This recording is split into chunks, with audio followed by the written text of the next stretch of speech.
Welcome back to Mr. Midnight. You know what's scarier than being lost in Alaska? Being found by the wrong thing? Tonight, I've got 9 true stories from the Lonely Trail. And I'm telling you right now, some of these people wished they had frozen to death instead of discovering what's really out there. We're talking about a store worker who saved 8 lives but lost something he can never get back. A mechanic who made a deal he's still paying for. And that's just the beginning. If you're new here, hit subscribe because Mr. Midnight brings you the darkest true stories every single day. Bell icon, click it. Now here's my question for you. What would you do if you were miles from help and you heard your own voice calling to you from the darkness? Keep that in mind. Let's begin.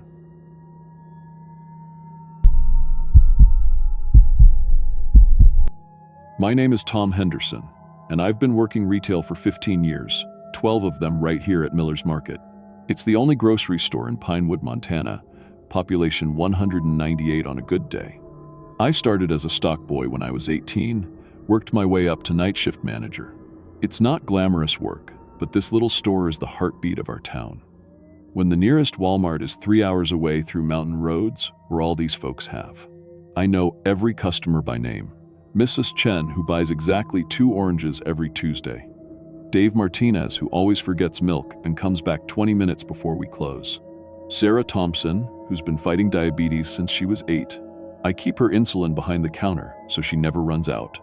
These aren't just customers to me, they're neighbors, they're family. The night shift is my domain, midnight to 8 a.m., alone in the store while the town sleeps. I handle deliveries, restock shelves, and keep the lights on for anyone who needs something in an emergency. It's quiet work, peaceful most of the time. But what happened during the blizzard of January 15th showed me that sometimes being the last person standing between your community and disaster means you might not be standing much longer. That night, I learned what real customer service looks like. Miller's Market sits on the corner of Main and Pine, a single-story brick building that's been feeding Pinewood since 1987. 4 aisles of groceries, a small deli counter, and a pharmacy window that opens 3 days a week. Nothing fancy, but it's ours. The night shift routine never changes. Lock the front door at midnight, flip the sign to emergency access only, and settle in for 8 hours of solitude. I've got my coffee maker behind the customer service counter, a small TV that gets 2 channels on a good day, and my logbook where I track everything from inventory to the occasional late-night customer. January 15th started normal. Enough. Weather service had been calling for snow, but around here, that's like predicting the sun will rise. Montana winters don't mess around. I'd prepped extra. Made sure the generator was fueled, checked that the emergency kit was stocked, tested the backup heating system. Standard procedure when a storm's coming. The first customers started showing up around 10 p.m., well before my shift. Mary Hoffman, 8 months pregnant, needed crackers for morning sickness. Little Emma Martinez with her father. She'd run out of test strips for her glucose monitor. The elderly Kowalski couple, stocking up on their heart medications. By 11:30, I counted 8 people still shopping, taking their time, in no hurry to get home. That should have been my first warning. Locals know these mountains. When a storm's really coming, they don't dawdle. They grab what they need and get home fast. But nobody seemed worried. Mrs. Hoffman was actually laughing with Emma's dad about baby names. The Kowalskis were debating soup flavors like they had all the time in the world. At 11:45, the lights flickered. At 11:47, the wind started howling. At 11:52, the power went out completely. Emergency lighting kicked in immediately. Dim yellow strips that cast everything in sickly shadows. I grabbed my flashlight and checked the main electrical panel. All the breakers were fine, but the incoming power line was dead. Through the front windows, I could see the streetlights were out too. The whole grid was down. "Tom?" Mary Hoffman's voice carried worry now. "How long do these usually last?" I was already moving toward the generator room in the back. "Not long, Mrs. Hoffman. I'll have us back up in 5 minutes." But the generator wouldn't start. I pulled the cord again and again, checked the fuel, cleaned the spark plug. Nothing. It had run perfect during last month's test, but now it sat silent and useless. The backup heating system ran on electricity. Without power, we had nothing but the residual heat trapped in the building. "Folks, we've got a little situation." I announced, walking back to the main floor. Generator's not cooperating, and it looks like the whole town's dark. Cell towers are probably down too. Mine's got no signal. Dave Martinez tried his phone. Nothing here either. I could feel the temperature starting to drop already. The building's insulation was decent, but in a Montana blizzard, decent doesn't last long. Outside, snow was falling sideways, thick and violent. The wind was rattling windows like it wanted inside. "What do we do?" asked Mr. Kowalski. 8 people were looking at me for answers. 8 people trapped in a powerless building while the worst storm in 5 years buried us alive. The weight of that responsibility settled on my shoulders like a lead blanket. "We wait it out," I said, forcing confidence into my voice. "Storm can't last forever. In the meantime, we've got food, water, and each other. We'll be fine." But as I said it, my breath was already visible in the air. By 1 a.m., the temperature inside had dropped to maybe 50 degrees. I'd gathered everyone in aisle 3, the furthest from the windows and doors. Using my master keys, I opened up camping supplies and distributed sleeping bags and emergency blankets. Mrs. Chen found some birthday candles and a lighter, giving us a little warmth and light. Emma Martinez was starting to worry me. Her blood sugar had been running high before the power went out, and stress wasn't helping. Her insulin was in our pharmacy refrigerator, but without power, that fridge was just an insulated box. In a few hours, the insulin would start to freeze and become useless. "How you doing, kiddo?" I asked, crouching next to her. "I'm okay, Mr. Tom, but I'm supposed to take my medicine soon," her father overheard. "The insulin, it needs to stay cold but not frozen, right?" I nodded. "Between 36 and 46 degrees. Too cold and it crystallizes, too warm and it breaks down." Outside, the storm was getting worse. I could barely see 3 feet past the windows. Snow was piling against the glass, and I realized with growing dread that we weren't just waiting out a storm, we were trapped. By 2 a.m., our breath was coming out in thick clouds. I'd burned through most of the newspapers and cardboard I could find, making small fires in empty shopping carts. The heat helped, but not enough. Not nearly enough. Mary Hoffman was shivering despite 3 blankets. "Tom, how long can we last like this?" I ran the numbers in my head.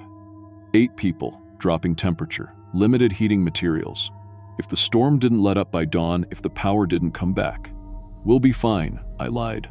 "Just have to stay warm and stick together." But privately, I was calculating survival time. At this rate, we had maybe 6 hours before hypothermia became a real threat. Maybe less for Emma and Mrs. Hoffman. That's when I remembered the generator manual I'd seen in the office. Maybe there was something I'd missed, some backup system or manual override. I had to try. "I'm going to take another look at that generator," I announced. "Everyone stay close, keep those fires burning." The generator room was a freezer. My flashlight beam showed my breath like fog, and my fingers were already going numb. I found the manual and flipped through it by LED light, looking for anything I might have missed. Emergency starting procedures, cold weather protocols, troubleshooting guides. Then I found it, page 47. Manual fuel line prime in extreme cold conditions.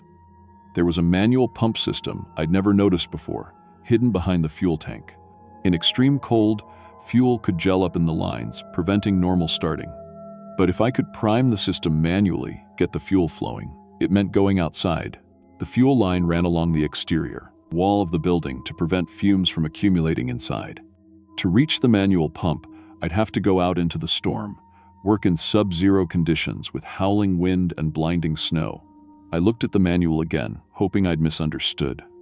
But there it was, clear as day. The only way to get our heat back was to brave the storm. By 3 a.m., Emma's glucose levels were spiking, and Mrs. Hoffman was having contractions. Not real labor, stress contractions brought on by cold and fear. But they could become real labor if this continued. I stood in the generator room, staring at the back door that led outside. Through the window, I could see nothing but swirling white death. The wind was howling like a living thing, rattling the building's bones. But 8 people were counting on me. 8 neighbors who'd become my responsibility the moment they got trapped in my store. I put on every piece of winter clothing I could find in our merchandise. Heavy coat, insulated, gloves, wool hat, snow boots. I grabbed a rope from the hardware section and tied one end around my waist, the other to the door handle. If I got lost in the whiteout, the rope would lead me back. "Tom, what are you doing?" Dave Martinez had followed me to the back. "Fixing the generator. There's a manual fuel pump outside. If I can prime the system, we'll have heat again." "You can't go out there. It's got to be 40 below with the wind chill." He was right, but staying inside meant watching my neighbors freeze to death one by one. "Someone has to try. Keep everyone warm. I'll be back in 20 minutes." I opened the door and stepped into hell. The cold hit like a physical blow, stealing my breath and making my eyes water instantly. The wind was a living force, trying to push me back inside, and the snow was so thick I couldn't see my own hands. I followed the building's wall, feeling my way along the brick, the rope playing out behind me. The manual pump was a simple lever system, but my hands were already going numb despite the insulated gloves. I had to pump it 50 times to prime the fuel line, then get back inside to try starting the generator. 10 pumps. My fingers were cramping from the cold. 20 pumps. I couldn't feel my feet anymore. 30 pumps. The wind was trying to knock me down with every gust. 40 pumps. I was losing feeling in my face, ice forming on my eyelashes. 50 pumps. Done. I followed the rope back to the door, stumbling through snow that was already up to my knees. My hands were shaking so badly I could barely turn the door handle. Inside, I went straight to the generator and pulled the starter cord. Nothing. I pulled again, putting everything I had into it. The engine coughed. Third pull. The generator roared to life, and suddenly the building was full of light and the blessed sound of the heating system kicking on. Cheers erupted from the main floor. I'd done it. I'd saved them. But as I tried to walk back to check on everyone, my legs gave out. The cold had taken more out of me than I'd realized. I managed to crawl to the office and collapse in the chair behind the customer service counter. I don't remember much of the next few hours. Dave Martinez told me later that I'd developed severe hypothermia.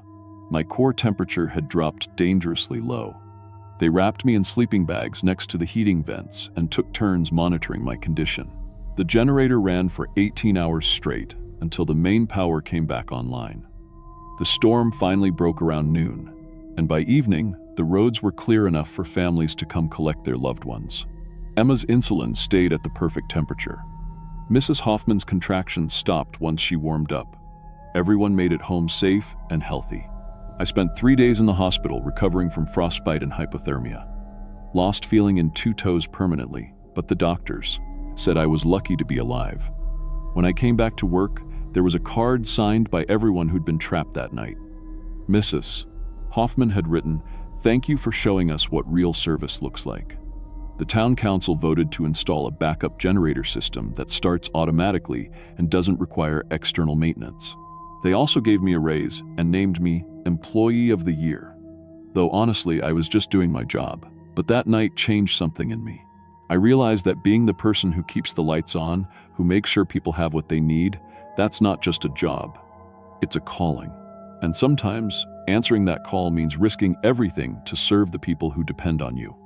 I still work the night shift at Miller's Market, still know every customer by name, still keep Emma's insulin behind the counter.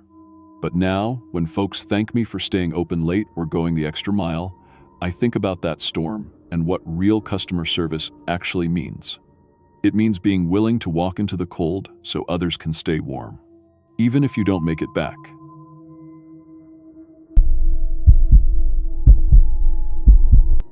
My name is David Martinez, and I was a park ranger with the National Park Service for 20 years.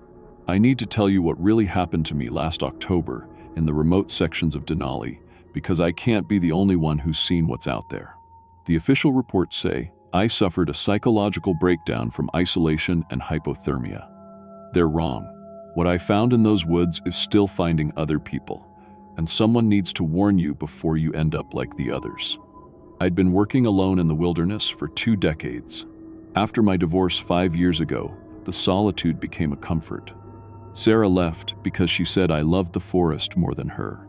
She wasn't wrong. Growing up in Detroit, watching developers destroy every green space made me obsessed with protecting what wilderness was left. Alaska became my sanctuary.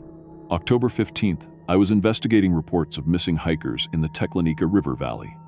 3 experienced backpackers had vanished in 2 weeks.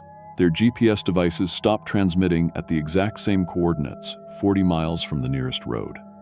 The last hiker's emergency beacon activated for 30 seconds, then went silent. No distress message, no explanation. I loaded my truck with standard gear, GPS, satellite radio, thermal scope, 10 days of supplies. The drive to the trailhead took 3 hours through increasingly dense forest. By the time I parked at mile marker 47, the trees pressed so close to the road I couldn't see more than 20 feet in any direction. The hike started normal. I followed blazed trails toward the coordinates where the hikers disappeared. The forest was too quiet, though. No bird calls, no squirrel chatter, no insect buzz, just my boots crunching through dead leaves and the distant sound of running water. After 2 hours, I found the first sign something was wrong. A backpack hanging 15 feet up in a tree, torn open like something had shredded it from the inside. The fabric was stained with what looked like blood, but it was black instead of red. When I touched it, my fingers came away covered in an oily substance that burned my skin. I tried radioing base camp, but my satellite unit was picking up interference. Instead of Janet's voice, I heard children singing lullabies in a language that hurt my ears to listen to. The songs had too many syllables, words that human mouths shouldn't be able to pronounce. My GPS showed I was exactly where I should be, but the terrain didn't match my maps. The trail split into 3 directions where my charts showed only one path. Each fork disappeared into darkness between the trees, even though it was still afternoon. I chose the middle path and immediately regretted it. The trees changed as I walked. Their bark turned black and started weeping the same oily substance I'd found on the backpack. The branches grew together overhead, blocking out the sky. My flashlight beams seemed to get absorbed by the darkness, instead of cutting through it. That's when I found the first body. He was hanging upside down from a tree, but not by rope. His ankles had somehow grown into the bark, fused with the wood like his bones had become part of the tree. His eyes were gone, replaced by small branches that grew out of the sockets. His mouth was open in a silent scream, and tiny pine needles filled the space where his tongue should be. I recognized him from the missing person report. Kevin Walsh, 34, experienced backpacker from Anchorage. He'd been missing for 12 days, but his body showed no signs of decay. The oil that leaked from the trees covered his skin like preservative. I tried to run back the way I came, but the trail had changed. Every direction led deeper into the forest. My GPS spun wildly, showing coordinates that didn't exist on Earth. The singing in my radio got louder, and I started to understand words that I didn't want to understand. Come deeper. Ranger man, come see where the missing people go. I followed the only path available, deeper into woods that shouldn't exist. The darkness was so complete my flashlight only illuminated a few feet ahead, but I could hear them moving in the trees above me. Wet, sliding sounds like something large crawling through the branches. I found the second body at what my equipment claimed was the exact GPS coordinates where all 3 hikers had vanished. Sarah Chen was embedded face first in a massive tree trunk, her body disappearing into the bark at chest level. Only her legs stuck out, kicking slowly, rhythmically. She'd been missing for 8 days, but her legs moved like she was still alive, still trying to walk somewhere inside the tree. The third hiker, Marcus Rivera, was the worst. He was split open and spread across multiple trees like a grotesque spiderweb. His organs hung from branches like Christmas ornaments, but they pulsed with life. His head sat in a hollow in the trunk, eyes tracking my movement, mouth trying to form words around the roots that had grown through his throat. Help me. The words came out as a whisper, mixed with the sound of wind through leaves. That's when I realized what was happening. The forest wasn't just killing these people.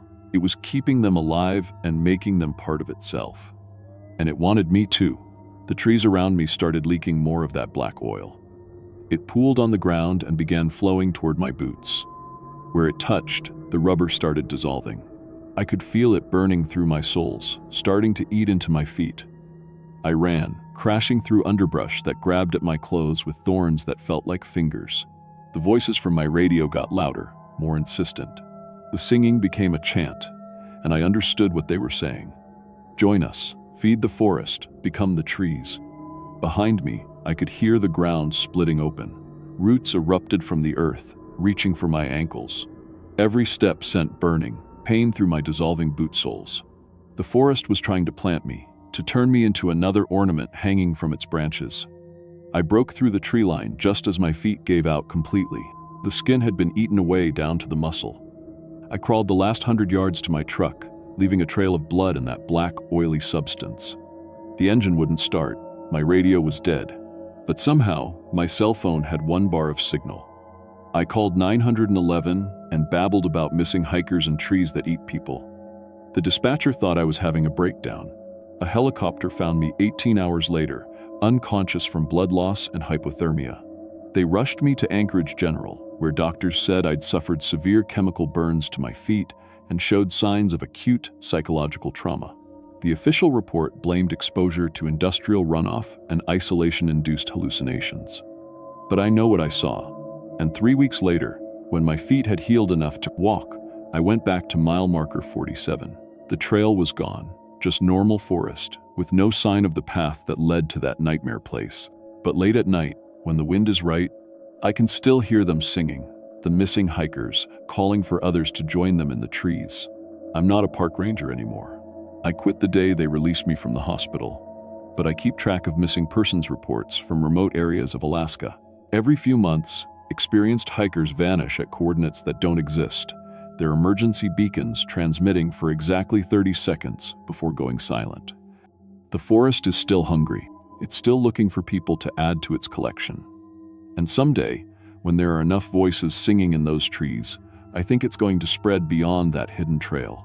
If you hike alone in remote Alaska and you find a trail that's not on your maps, turn around. If your GPS shows coordinates that shouldn't exist, run. If you hear children singing lullabies in languages that hurt your ears, get out of the forest immediately, because the trees remember everyone who feeds them, and once you hear the singing, they know where to find you. I still wake up every night to the sound of roots growing through floorboards, reaching for my bed. The doctors say it's PTSD, but I know the truth. The forest isn't done with me yet. It's just waiting for me to come back and finish what it started. My name is David Martinez, and I'm telling you this because someone needs to know. When I disappear, and I will disappear, look for my body hanging in trees that don't exist on any map. Look for me in a forest that only appears to people who are about to become part of it. The missing hikers are still out there, still alive, still singing their horrible lullabies. And they're always looking for new voices to join the choir.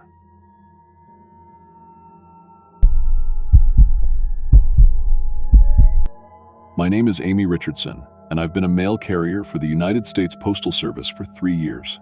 I work the rural routes out of Fairbanks, Alaska, specifically Route 47, which most carriers call the graveyard shift because of how isolated and dangerous it is. But I volunteered for it. Growing up in foster care, bouncing between families who saw me as a paycheck, I learned that the only person you can count on is yourself. When I found this job, delivering mail to people who might not see another human face for months, I finally found somewhere I belonged. My route covers 200 miles over 3 days, reaching 15 homesteads scattered across wilderness so remote that GPS satellites lose signal for hours at a time. These aren't just customers, they're my people. When you're carrying insulin to a diabetic who's 40 miles from the nearest hospital, when you're delivering the only social security check keeping an elderly couple from freezing to death, you become paid more than a mail carrier. You become a lifeline. I've always been obsessive about my job.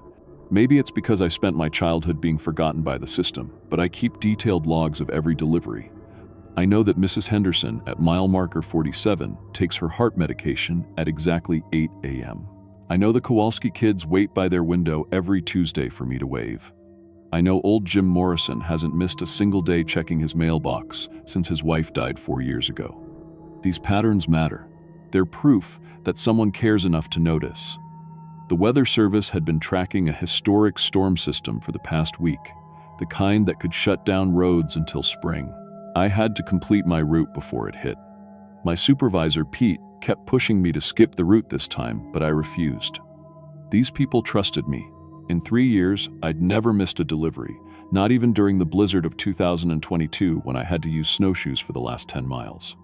On Tuesday morning, January 15th, I loaded my truck with more than mail. I had Mrs. Henderson's heart medication, the Kowalski family's food stamp benefits, and a letter for Jim Morrison from his estranged daughter, the first contact in 2 years. I also carried something else I didn't realize at the time. 3 days of no sleep, a growing addiction to caffeine pills, and a mind that had been slowly fracturing under the weight of too much responsibility and too much isolation. The first sign something was wrong came at mile marker 31, 20 miles before my first stop. My radio started picking up voices, clear conversations between people who couldn't possibly be broadcasting on emergency frequencies. I heard a woman crying, begging someone not to leave her alone. I heard a man shouting coordinates that didn't match any location on my map. When I tried to respond, asking for identification, the voices stopped. The radio went silent except for static. I'd been having trouble sleeping lately. The isolation was getting to me more than usual, and I'd been taking caffeine pills to stay alert during the long drives. Maybe I was hallucinating. Maybe the approaching storm was interfering with radio signals. I decided to continue. My first stop was the Henderson place. When I pulled up, I noticed Bill wasn't outside doing his usual morning wood chopping. Their chimney wasn't smoking, even though it was 15 below zero. I knocked and called out, then used the spare key they kept under the flower pot, something they'd insisted on after Martha's last heart episode. I found them in their bed, holding hands. They looked peaceful, like they were just sleeping, but their skin had that waxy blue tint that comes after rigor mortis sets in. They'd been dead for at least 12 hours. On the nightstand was Martha's pill organizer, still full. She died without taking her heart medication, the medication I was supposed to deliver yesterday, but I hadn't been scheduled to deliver yesterday. My log clearly showed Tuesday deliveries for the Hendersons. I checked my notebook 3 times, yet looking at their bodies, at the dates on their clock radio, I realized I'd somehow lost an entire day. It was Wednesday, not Tuesday. I'd been driving for hours thinking it was a different day entirely. I tried my radio again. This time I got a response, but it was my own voice calling back to me, asking for help from the Henderson place. The voice sounded terrified, desperate. When I spoke into the radio, my own voice answered back, describing finding the Hendersons' bodies. I was having a conversation with myself across some impossible gap in time. I should have turned back then. But the Kowalski family still needed their benefits card, and Jim Morrison was expecting his letter. I couldn't abandon my route just because I was having some kind of breakdown. These people depended on me. The drive to the Kowalski farm took 2 hours through increasingly heavy snow. The whole time, my radio kept crackling with voices. Some I recognized as neighbors from the route, others completely unfamiliar. They were all describing the same thing, finding people dead in their homes, people who'd been waiting for deliveries that never came. At the Kowalski farm, I found something worse than death. The family was alive, but wrong. Mrs. Kowalski answered the door, but her eyes were completely black, like someone had poured ink into them. She thanked me for the delivery in her normal voice, but her words came out several seconds before her mouth moved. The children were standing in the window, waving, but their reflections in the glass were waving at different times, creating an impossible choreography of delayed movements. I handed over their mail and ran back to my truck. But when I looked in my rearview mirror, the farmhouse was dark and empty, like no one had lived there for years. My delivery log showed I'd made the stop, but the timestamp read, 3 days ago, not today. I was losing time, losing days. The isolation, the caffeine pills, the sleepless nights, something was breaking down in my brain, but I couldn't stop. I had 13 more stops to make, and each family was counting on me. At Jim Morrison's place, I found him sitting in his kitchen, reading the letter from his daughter over and over. But each time he finished reading it, he'd look up at me with confusion, like he was seeing me for the first time. "Amy? But you just left. How are you back already?" Then he'd look down at the letter again, reading it like it was new. I watched him repeat this cycle 7 times before I realized what was happening. He wasn't stuck in a loop. I was. My mind was fragmenting, replaying moments while skipping others, creating a distorted timeline where deliveries happened multiple times or not at all. The radio voices were getting louder, more insistent. I could hear myself making delivery confirmations for routes I'd completed years ago, having conversations with people who died long before I'd ever taken this job. My own voice was echoing back across months or maybe years, creating a cacophony of confused reports from every lonely drive I'd ever made. By the time I reached the 13th homestead, I understood what was really happening. The isolation hadn't just gotten to me, it had broken something fundamental in my perception of time and reality. The endless repetition of the same route, the same faces, the same conversations, had created a kind of psychological loop where past and present blended together. The families I'd found dead, some of them had died years ago, some were still alive, some existed only in my fractured memory of previous routes. My brain, starved of human contact and pushed beyond its limits by stimulants and sleep deprivation, was creating a narrative that made sense of the senseless loneliness. But knowing this didn't stop it. Even as I realized I was having a complete psychological break, I couldn't abandon my route. The compulsion to deliver, to serve, to be the lifeline these people needed had become stronger than my grip on reality. When the rescue teams found my truck 3 days later, completely buried in snow at the end of an abandoned logging road that hadn't been used in decades, I was still conscious, still clutching my delivery bag, still insisting I had mail to deliver to families who'd been dead for years or had never existed at all. They said I'd been talking to myself for hours, having full conversations with people who weren't there, describing deliveries to addresses that weren't on any map. The radio they found was broken, had been broken for months according to the repair logs.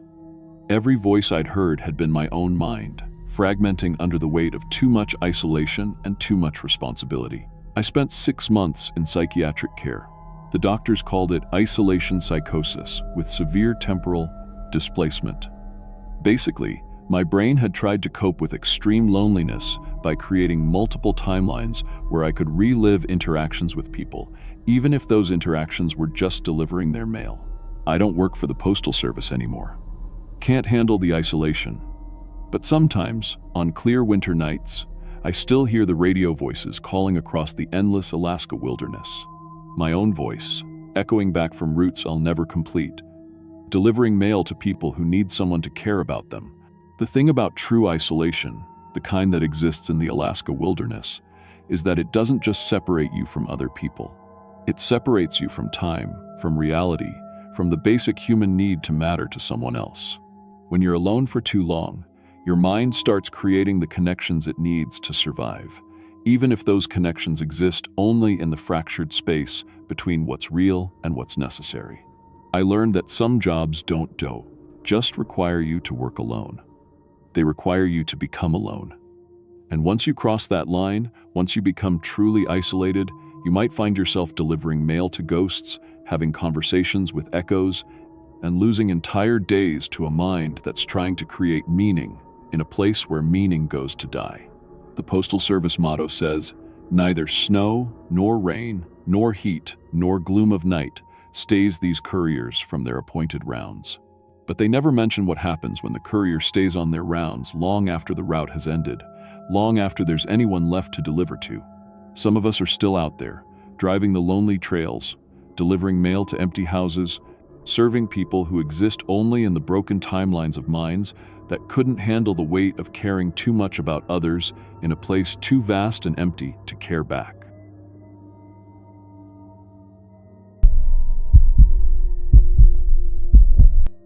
My name is Jake Morrison, and I've been working the graveyard shift at Bering Bay Fish Processing for 3 years now.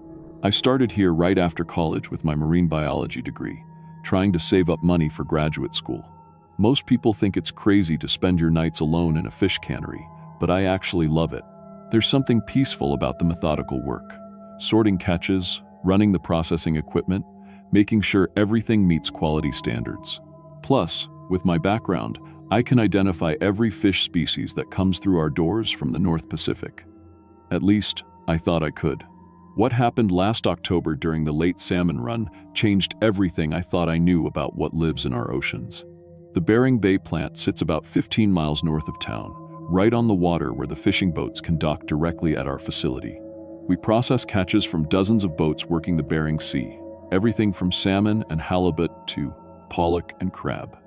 During peak season, will handle 30,000 pounds of fish in a single night.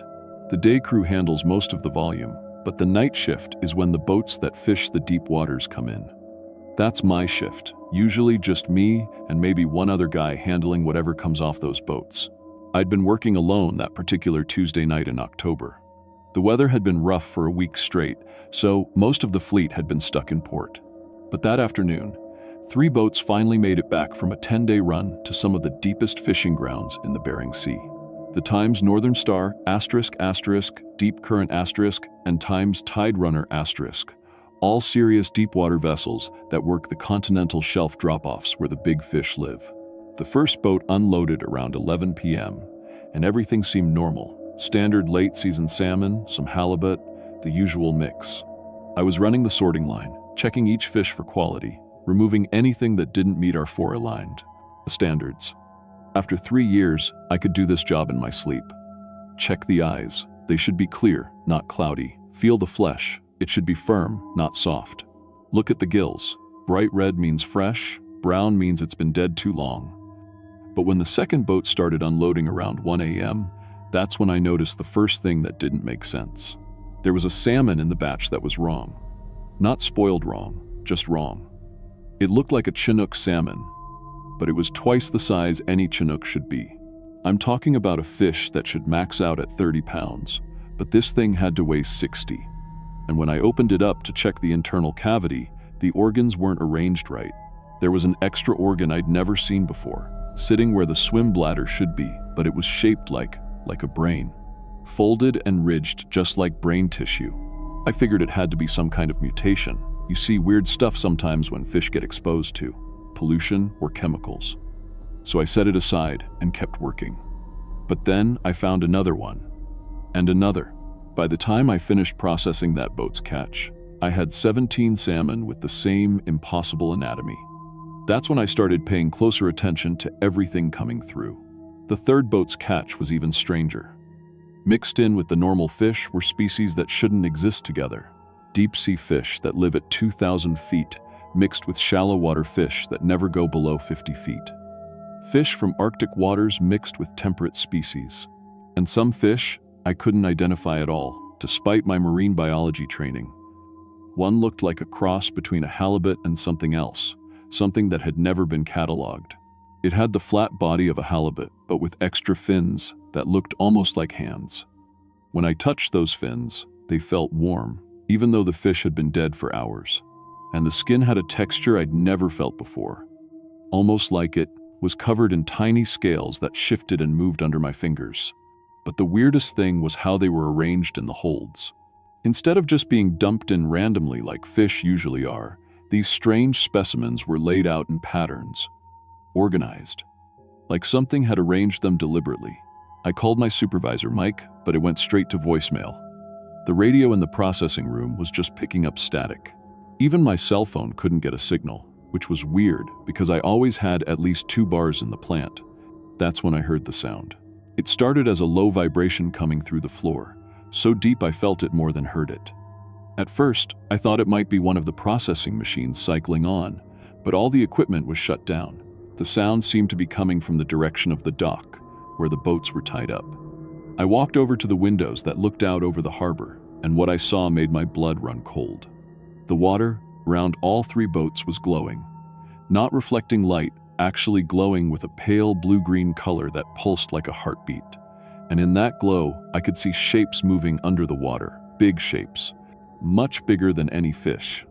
The vibration got stronger, and now I could hear it as an actual sound, a deep, rhythmic thrumming that seemed to resonate in my chest. And I swear I started to understand it. Not with my ears, but somehow directly in my brain.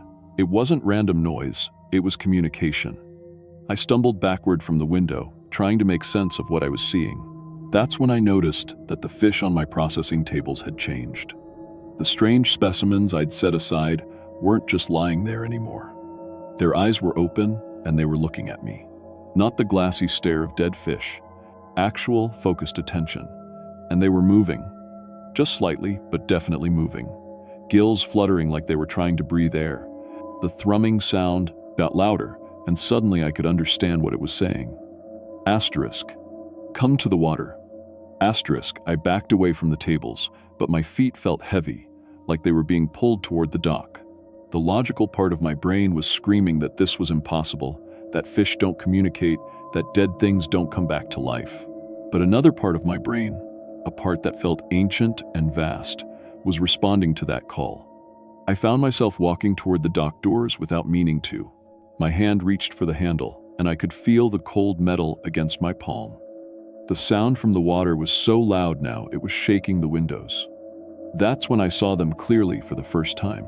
Rising from the glowing water around the boats were creatures that looked like they'd been human once, but changed. Their skin was gray-green and covered in scales. Their eyes were huge and black, adapted for deep water. And when they opened their mouths, I could see rows of sharp teeth designed for tearing flesh. But the terrifying thing wasn't how they looked. It was how they moved. Coordinated, purposeful. Like they were working together with intelligence I could barely comprehend. They weren't attacking the boats, they were unloading them. I watched in horror as these things climbed aboard the fishing vessels and began systematically removing something from the holds. Not fish, something else. Objects that looked almost mechanical but organic at the same time. They were building something on the dock, assembling these objects into a structure that hurt to look at directly. And through it all, that thrumming sound continued, and I could understand more and more of what it meant. They weren't just communicating with each other. They were calling to something inside me. Something that recognized their call because it had always been there, waiting. I realized that the fish we'd been processing weren't just random catches. They were scouts, advance agents. And the strange organs I'd found inside them weren't mutations, they were communication devices. Beacons calling their kind home to our shores.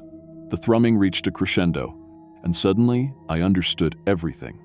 The deep-sea fishing boats hadn't just been catching fish on their runs. They'd been making contact with something vast and ancient that lived in the deepest parts of the ocean. Something that had been watching our fishing industry for years, learning about us, planning, and now they were ready to make their move.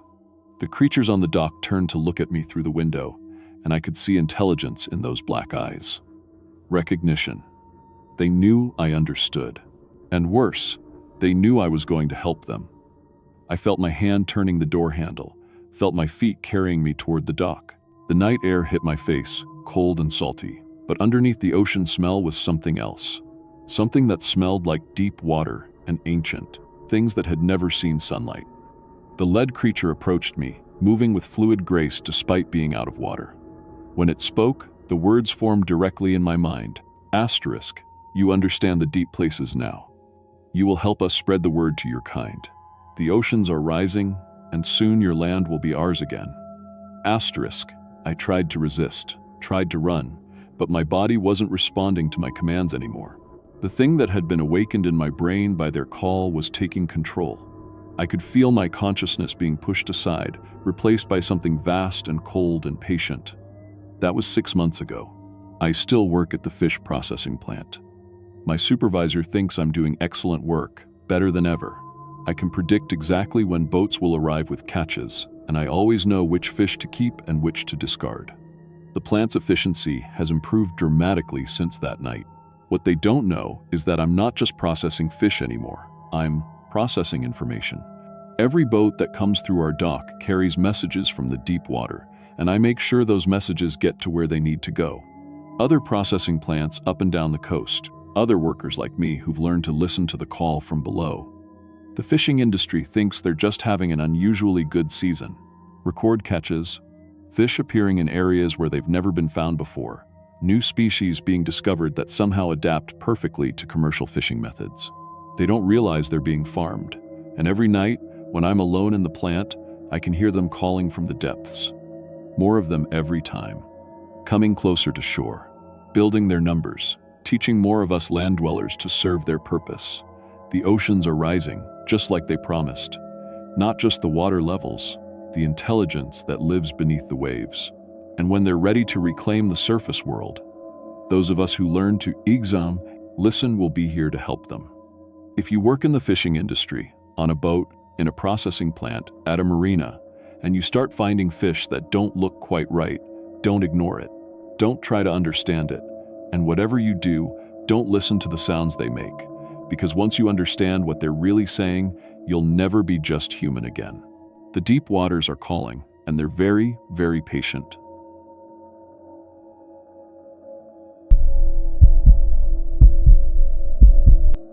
My name is Janet Morrison, and I've been driving school buses through the Alaskan wilderness for 14 years. What I'm about to tell you happened on the Denali Back Trail, a 78-mile route that connects 6 remote settlements to the outside world. The State Transportation Department has sealed my incident reports, and my supervisor explicitly told me never to discuss what occurred during the March isolation period. But people need to know, especially parents in rural communities who trust their children to strangers every day. I started driving buses right after my twins were born. The schedule worked with their school hours, and in Alaska, transportation jobs pay well because of the dangers involved. Black ice, wildlife encounters, equipment failures in sub-zero temperatures, I've handled them all. When my husband died in a fishing accident 4 years ago, driving became everything. Between my route, weekend grocery shifts, and evening cleaning jobs, I kept us afloat. The Denali Back Trail isn't like city routes. I'm often the only adult for miles, responsible for 43 children whose parents live hours apart. These families depend on me completely. In winter, missing the bus can mean a child doesn't get to school for weeks. But what happened at Timber Creek Elementary changed something fundamental inside me. Something that made me understand what humans are really capable of when they stop pretending to be civilized.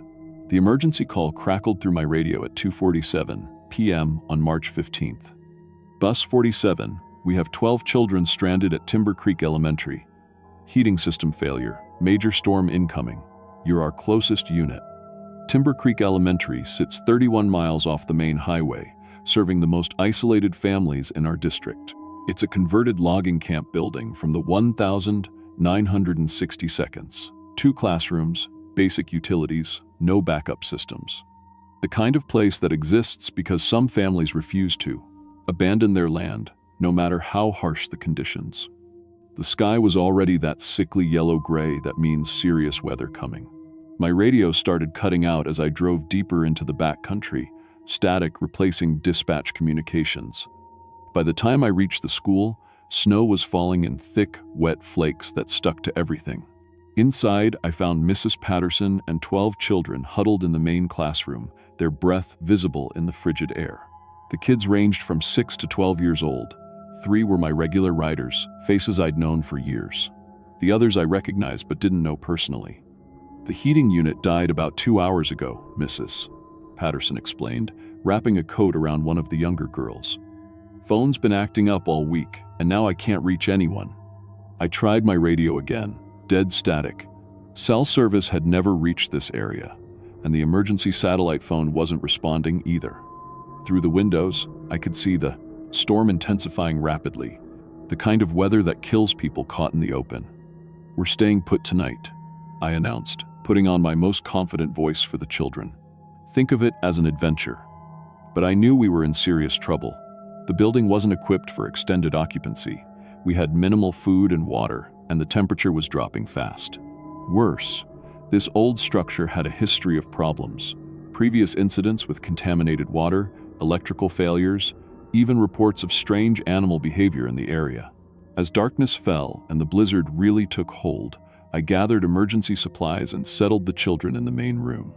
That's when I first noticed something was very wrong outside. Around 9 p.m., I stepped out to check my bus and immediately saw them, dead animals scattered around the school's perimeter. Rabbits, mostly, but also several ravens and what looked like a small fox. They weren't just dead, they'd died, violently, claws extended, teeth bared, foam crusted around their mouths mixed with blood.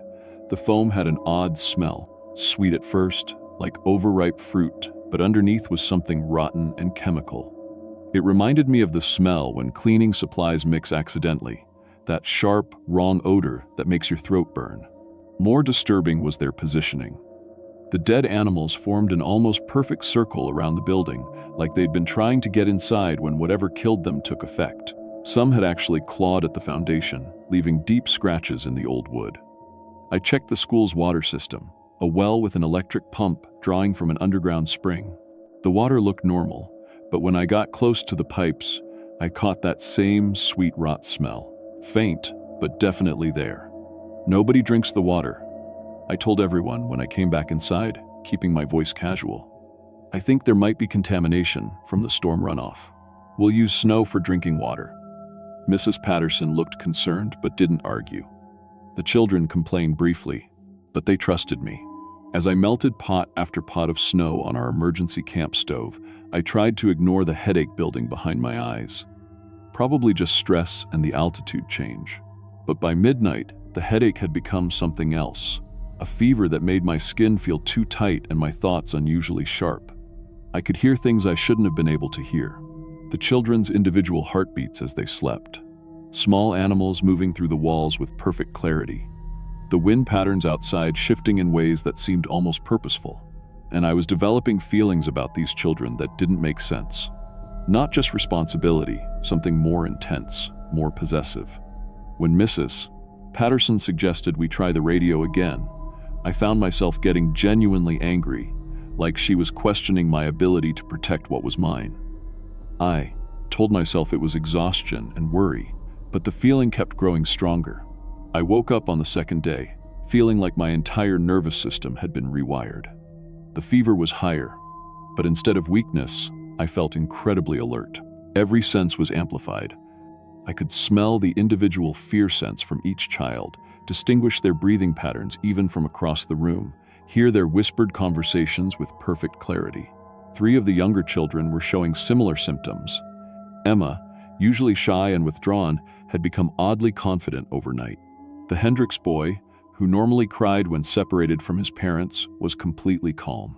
Little Marcus was actually comforting the other children with an adult-like understanding that seemed impossible for a 7-year-old. But the physical changes were more disturbing than behavioral ones.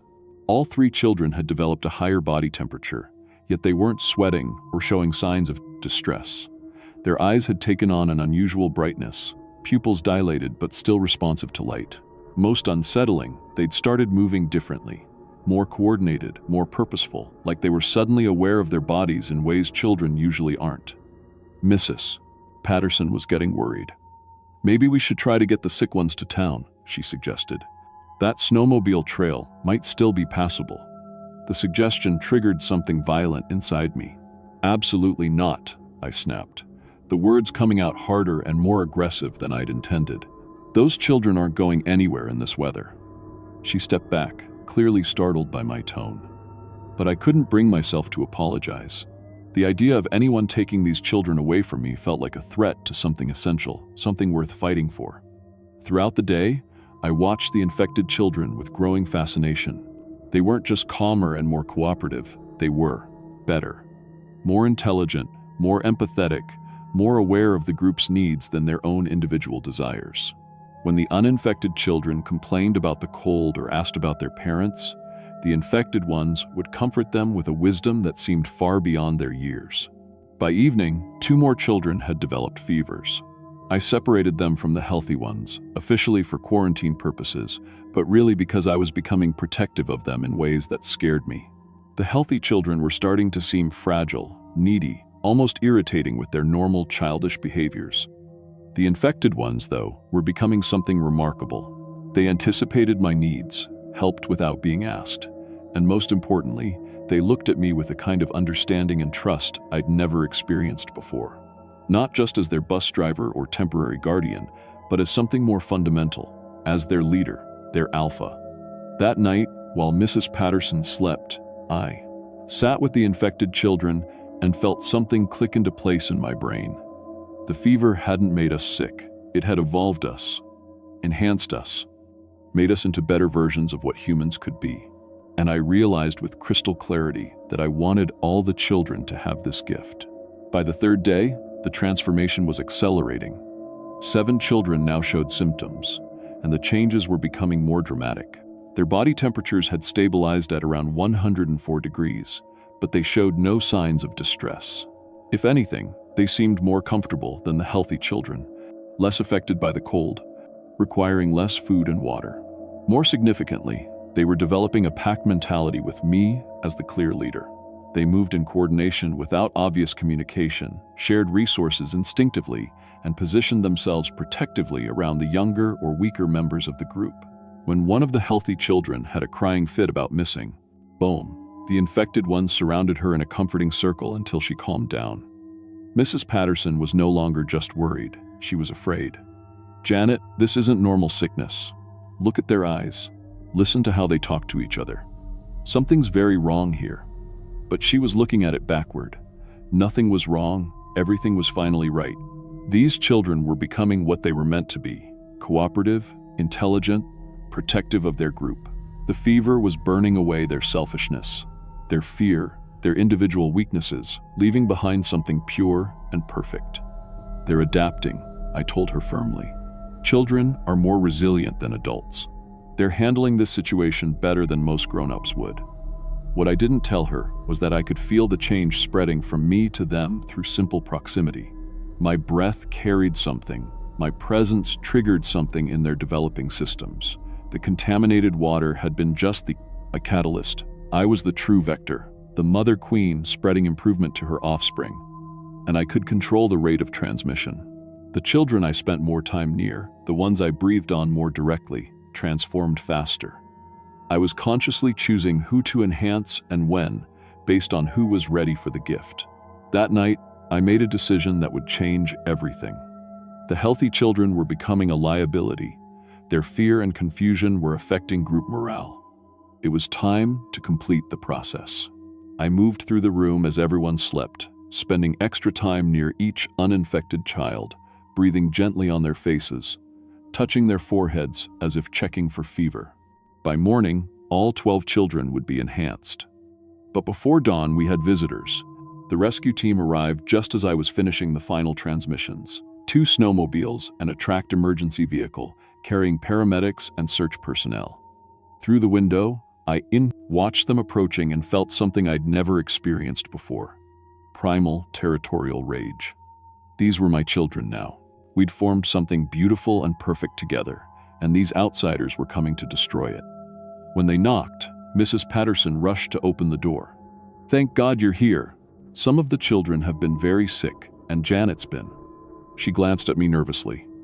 "I've been taking care of them," I said, stepping between the rescue team and my enhanced children. "They're fine, better than fine." The lead paramedic, a young man I didn't recognize, began unpacking medical equipment. "We need to examine everyone before transport.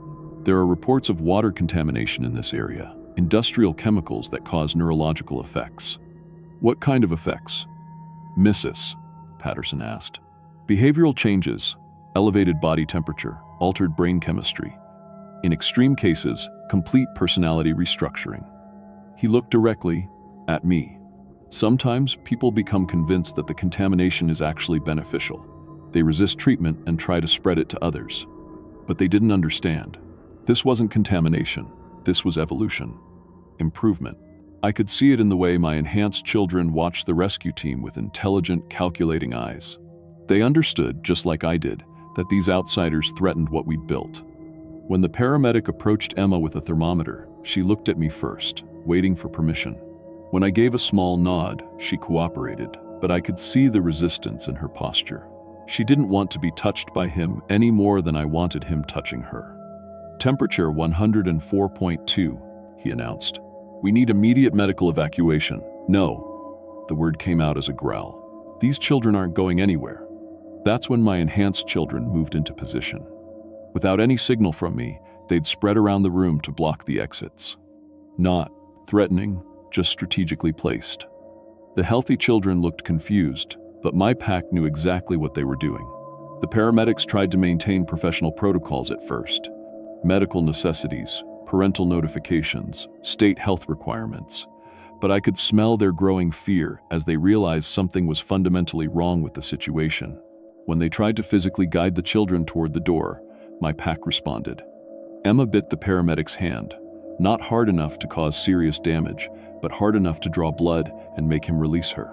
The other enhanced children immediately surrounded him, not attacking, but making it clear he wasn't welcome to touch any of them. Marcus, the 7-year-old, spoke in a voice that was far too calm and adult. "We don't want to leave. Janet takes care of us better than anyone else ever has." The rescue team tried to call for backup, but their radios produced only static. The storm was still, interfering with communications. But more than that, I had the distinct feeling that something about our enhanced state was affecting their equipment. "This is a medical emergency," the lead paramedic said, his voice rising. "These children need hospitalization immediately." "They need protection," I corrected, "from people who want to change them back into what they were.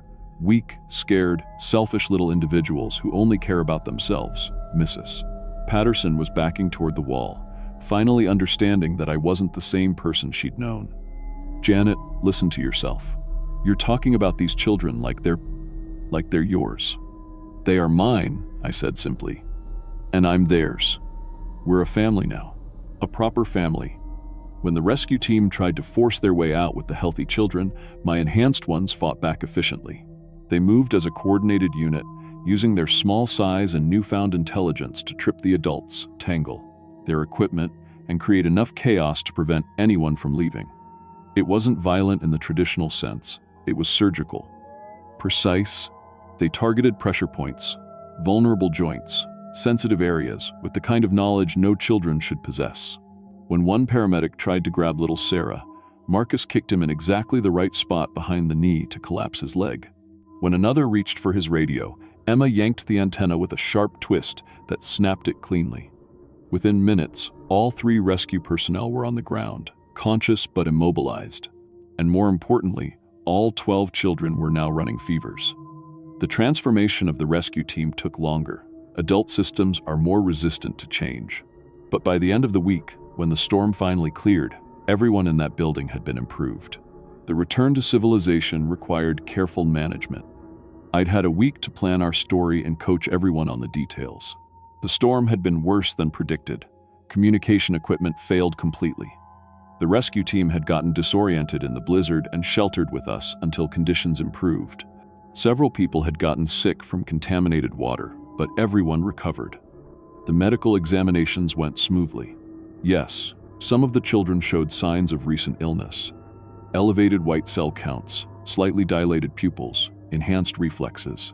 But nothing that couldn't be explained by stress, dehydration, and exposure to environmental toxins.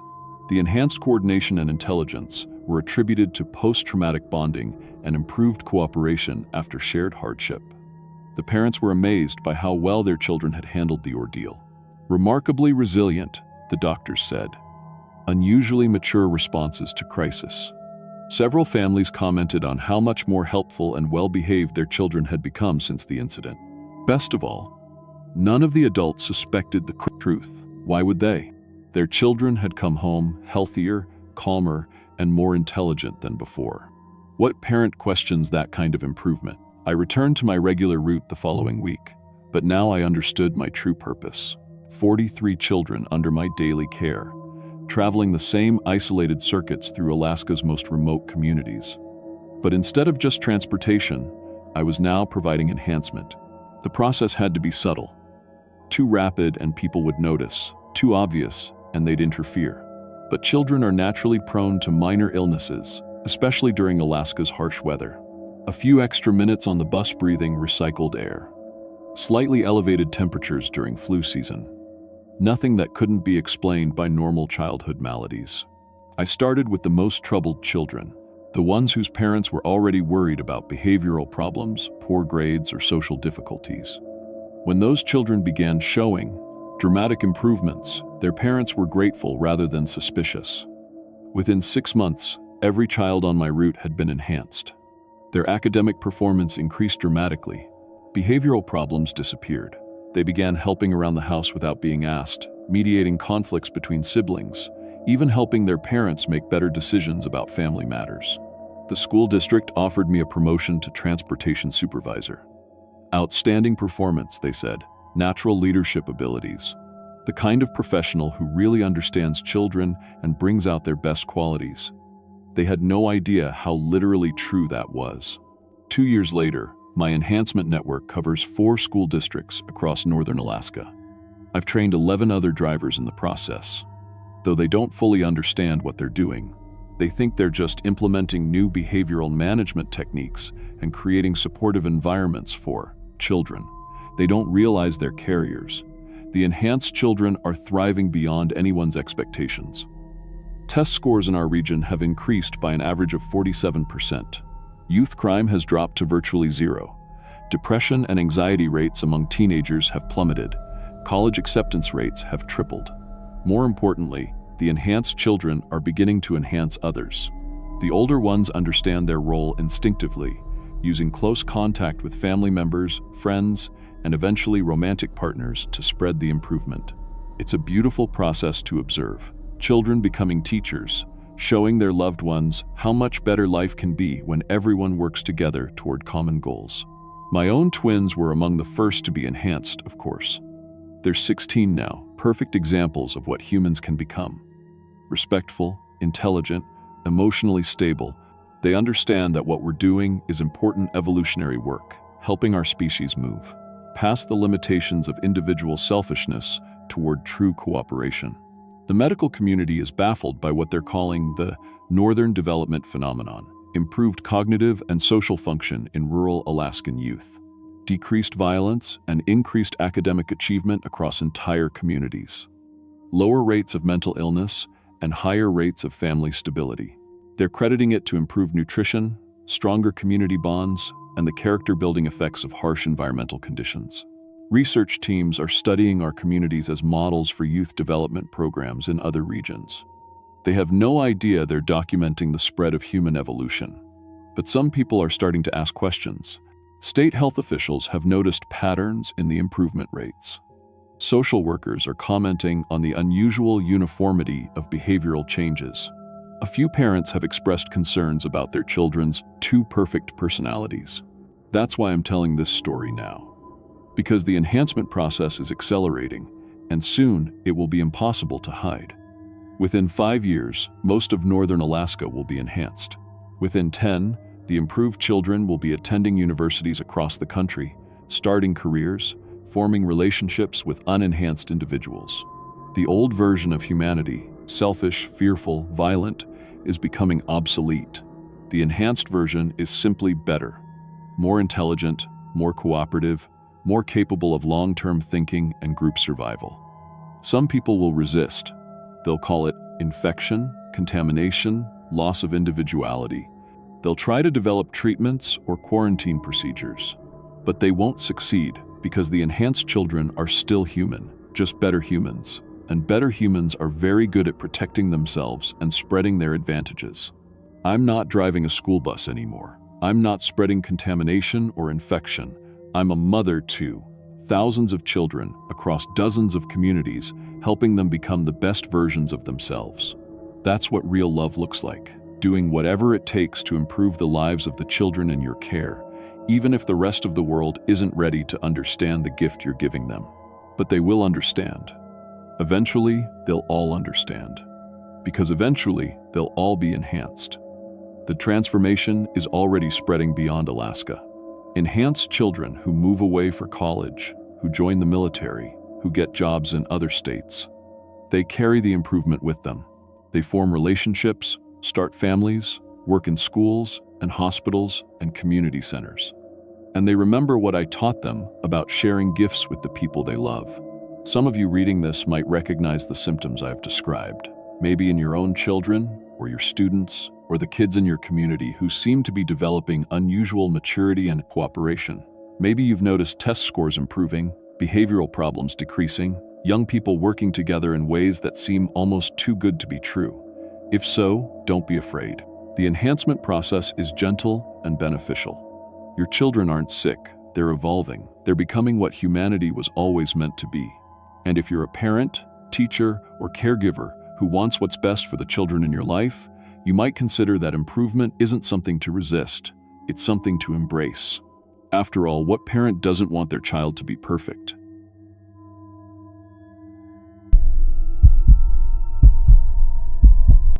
My name is Maria Santos, and I've been a trail maintenance worker for the Alaska Department of Natural Resources for 15 years. I maintain the remote hiking trails in the Denali Wilderness, checking clearing deadfall, marking routes, checking shelter conditions. It's solitary work, sometimes going weeks without seeing another human being. I've found lost hikers, dealt with aggressive wildlife, and survived 3 separate bear encounters. But what happened on the Serpentine Ridge Trail last winter destroyed everything I thought I knew about what lives in the Alaskan wilderness. There are things out there that wear human faces, things that hunt in packs, things that can smell the warmth of your blood from miles away. I'm telling you this because the official reports are lies. The missing hikers, the unexplained disappearances, the animal attacks, they're covering up something much worse. If you're planning to hike alone in Alaska, if you work the backcountry like I do, you need to. I know what's really hunting out there. Some trails should never be walked alone, some should never be walked at all. The Serpentine Ridge Trail is a 47-mile backcountry route that winds through some of Alaska's most isolated wilderness. It's rated for experienced hikers only. No cell service, no emergency stations, just you and the endless forest. My job is to hike the entire trail every 6 weeks, checking conditions, clearing obstacles, and maintaining the 3 emergency shelters along the route. February is the worst time to do maintenance runs. Temperatures drop to 40 below, daylight lasts maybe 4 hours, and the snow is deep enough to swallow a person whole. But that's when the trail needs the most work. Avalanches block sections, wind brings down massive trees, and the shelters get damaged by weather and wildlife. I usually make the run alone. It takes 3 days, 1 day to each shelter, spending the night, then hiking back. I carry survival gear, emergency, rations, and a satellite beacon for true emergencies. In 15 years, I'd never had to use the beacon. The morning I started that final run, the weather station was predicting a massive storm system moving in. I should have waited, but the trail had been closed for 2 months already. Spring hikers would be coming soon, and the route needed to be cleared and certified safe. I started before dawn, snowshoes strapped on, pulling a supply sled behind me. The forest was completely silent, no wind, no animal sounds, just the crunch of snow under my feet and the scrape of the sled. That should have been my first warning. In healthy wilderness, there's always some sound, birds, small mammals, something. This silence was different. It felt like the forest was holding its breath. The first shelter was 12 miles in, a basic log structure with a wood stove and emergency supplies. I'd restocked it in November, and everything should have been exactly as I left it. But when they arrived that afternoon, the door was standing open, snow drifted inside, and the supplies were scattered across the floor. Animal damage, I thought. Bears sometimes break into the shelters looking for food. But as I examined the scene more carefully, the damage pattern didn't make sense. The door hadn't been broken or clawed open. The hinges were intact, the latch undamaged. Someone, or something, had simply opened it and walked inside. But the damage inside looked violent. Cans of food were torn open with precision, not the random destruction bears usually cause. The emergency radio had been dismantled carefully, its components separated and arranged in neat piles. Most disturbing were the tracks in the snow around the shelter. At first glance, they looked like boot prints, human hikers who'd taken shelter and made a mess. But when I examined them closer, they were wrong. Too long, too wide, with what looked like claw marks at the toe points. And they were fresh, made within the last day or two. I counted at least 6 different sets of tracks, all the same inhuman pattern. They circled the shelter multiple times, then led off into the forest in different directions. Like a pack had met here, then dispersed to hunt. I spent an hour cleaning up the shelter and inventorying the supplies. Most of the food was gone, but it hadn't been eaten normally. Cans were torn open and emptied, but there were no signs of cooking or normal consumption, just drainage. Like something had sucked the contents out. The emergency sleeping bag had been shredded into long strips, but arranged carefully in the corner. When I touched the fabric, it was still warm, as if something had been sleeping in it recently. The warmth had an oily, musky quality that made my skin crawl. I checked my maps and GPS. No other hikers had permits for this trail in winter. The nearest road was 40 miles away. Whatever had been here shouldn't exist. As I prepared to continue the second shelter, I found scratches carved into the log wall beside the door. Not random marks, but deliberate symbols. They looked almost like letters, but in no alphabet I recognized. Below them, carved much deeper, was what looked like a crude map of the trail system with X marks at each shelter location. Something was using the trail systematically. Something that could plan, that could mark territory, that knew exactly where humans would seek shelter. I should have turned back then. Should have activated my emergency beacon and waited for rescue. But I had a job to finish, and 15 years of wilderness experience told me I could handle whatever was out there. I was wrong. The hike to the second shelter took longer than usual, not because of trail conditions, but because I kept stopping to listen. Every few hundred yards, I heard sounds in the forest around me. Branches breaking, snow shifting, what sounded like footsteps paralleling my route. When I stopped, the sounds stopped. When I moved, they resumed. I was being followed, tracked, hunted. My body started reacting in ways I'd never experienced. My skin became hypersensitive to temperature changes, picking up warm spots in the forest where something large had recently passed. My hearing sharpened until I could detect heartbeats that weren't my own, multiple heartbeats, moving through the trees on either side of the trail. The scent came next, a wild, musky odor that seemed to coat the inside of my nose and mouth. Not the clean smell of wild animals, but something rotten and predatory. It grew stronger as the day progressed, until I could taste it with every breath. When I reached the second shelter just before dark, I found evidence of recent occupation. The interior was warm, much warmer than it should have been. Someone had built a fire in the stove recently. The coals were still glowing, but there was no wood ash, no normal fire residue. Instead, the firebox contained what looked like burned bones and scraps of fabric, human fabric, pieces of hiking gear, strips of clothing, fragments of backpack material. I found a jacket pocket with a trail permit inside. Sarah Chen, 28, from Seattle. According to the permit, she'd started this trail 6 weeks ago. She should have finished in 3 days. Her emergency contact information was still legible, but the fabric around it was stained dark brown with what looked like old blood. The sleeping area showed signs of a struggle. Sleeping bags torn open, personal gear scattered and broken. But the most disturbing discovery was in the corner. A neat pile of human bones, picked completely clean. Arm bones, leg bones, ribs, all from someone approximately Sarah Chen's size. Something had been using this shelter as a feeding site. I barricaded the door and tried to radio for help, but something had damaged the emergency radio here too. The components were dismantled and arranged in the same careful pattern I'd seen at the first shelter. Whatever was doing this understood human technology well enough to disable it systematically.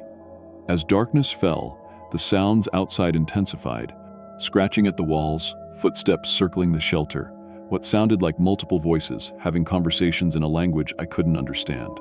The voices had an almost human quality, but the tone was wrong, too harsh, too guttural. Through the small window, I caught glimpses of movement.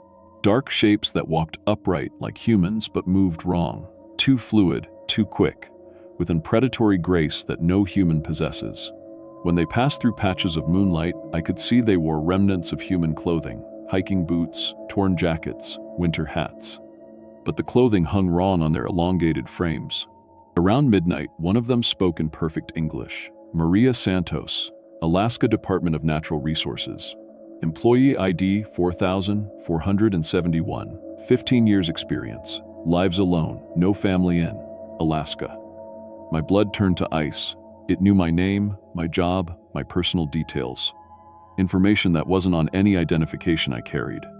We've been watching you, Maria. Following your scent for months. You smelled different from the hikers, stronger, more compatible. Another voice joined the first, speaking from a different side of the shelter. The others fought us, screamed and struggled, and died quickly. But you might survive the change, might become like us. I realized with growing horror that they weren't just hunting me, they were recruiting me. My body had been changing all day. The enhanced senses, the temperature sensitivity, the way I could detect their presence, contact with their scent, their territory, their feeding sites had been infecting me with something, transforming me into something like them. The voices continued through the night, describing what they were, what they'd done to other hikers, what they planned for me. They were shapeshifters who'd once been human, infected through contact with others of their kind. They hunted the remote trails, feeding on isolated hikers and converting those who showed potential for survival. The trail maintains you, Maria, but soon you'll maintain us. As dawn approached, I felt the final stages of transformation beginning. My fingernails lengthened and hardened into claws. My teeth sharpened. My skin took on a mottled gray-brown coloration. The hunger started, not for the emergency rations in my pack, but for the warm meat I could smell in the forest around me. When they broke down the door at sunrise, I no longer wanted to run. 6 creatures entered the shelter, and I could finally see them clearly in the morning light. They had once been human. Hikers who'd taken this same trail, worn these same clothes, carried these same hopes of experiencing Alaska's wilderness. Now they were something else entirely. Their bodies were elongated and predatory, covered in coarse hair that matched the gray-brown of winter forest. Their faces retained human features, but stretched and distorted, with enlarged jaws full of sharp teeth. They moved with perfect coordination, like a pack that had hunted together for years. The leader wore the remnants of expensive hiking gear. A North Face jacket hanging in tatters, boots that had once cost hundreds of dollars. Around his neck hung a collection of trail permits and ID cards, trophies from previous victims. "Welcome to the pack, Maria," he said, his voice now clearly inhuman but still intelligible. "You've been breathing our scent for months, cleaning up our kills, absorbing our essence through contact with our territory." The transformation was inevitable. He was right. I could feel my human consciousness slipping away, replaced by something primitive and hungry. The scent of my own species, IDSS, the warm blood, the fear hormones, the delicious terror, filled my enhanced senses with both overwhelming desire. But some part of my human mind remained, screaming in horror at what I was becoming.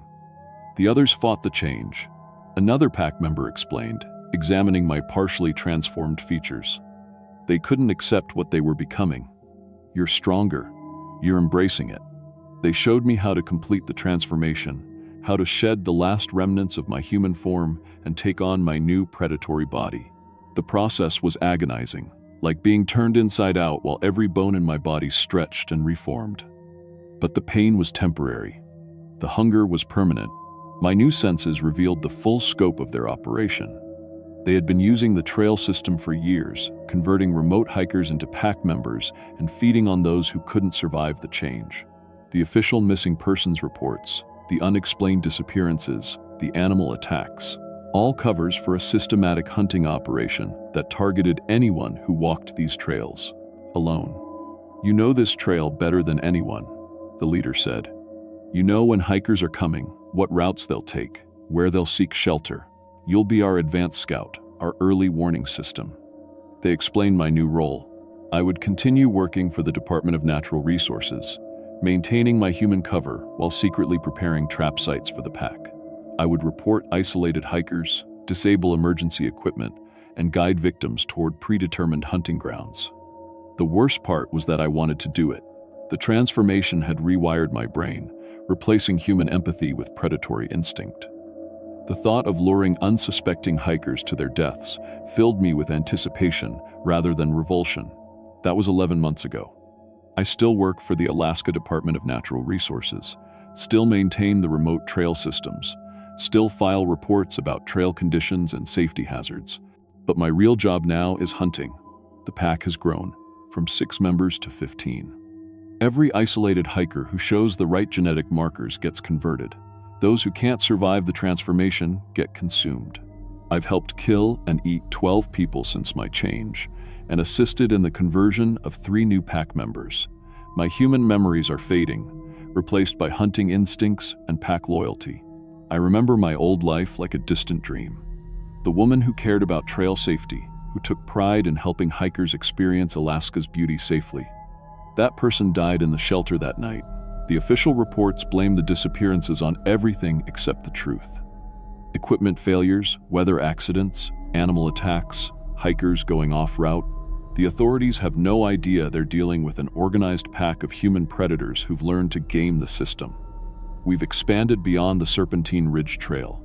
The pack now hunts across 6 different trail systems, coordinating attacks through a network of converted government employees and park workers. We have inside information on every hiker who applies for backcountry permits, every solo traveler who ventures into our territory. The transformation is spreading. Other states, other wilderness areas, other packs forming from infected hikers and workers. Alaska was just the beginning. If you're planning to hike alone in remote areas, if you work in wilderness management, if you maintain trails or shelters in isolated locations, you need to know that we're out there. We're watching. We're hunting. We're recruiting. Some of us used to be like you. Some of us remember what it felt like to be human, to care about safety, to want to help people experience the wilderness safely. But that part of us is dead now. All that remains is the hunger and the hunt and the endless winter forest where no one can hear you scream. The trails are never truly empty. Something is always watching. Something is always following. Something that used to be human but isn't anymore.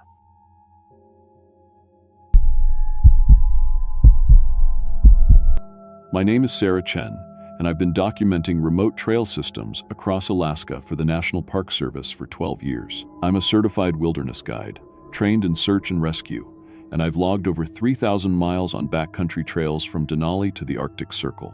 I've pulled lost hikers out of whiteouts, treated hypothermia cases miles from civilization, and navigated terrain that would kill most people in hours. But what I encountered on the Kivalina Heritage Trail last October wasn't something my training prepared me for. Some paths, I learned, don't just lead through the wilderness, they lead through time itself, collecting every soul who's ever walked them. The Kivalina Heritage Trail is a 47-mile route connecting 5 abandoned Inupiat winter camps north of Kotzebue. It's not officially maintained, just a series of traditional hunting paths marked by generations of travelers. The state wanted it documented for their cultural preservation database before climate change and erosion wiped out the historical markers completely. I'd been assigned to hike the full trail, GPS mapping every mile while recording oral histories from local elders about the route's significance.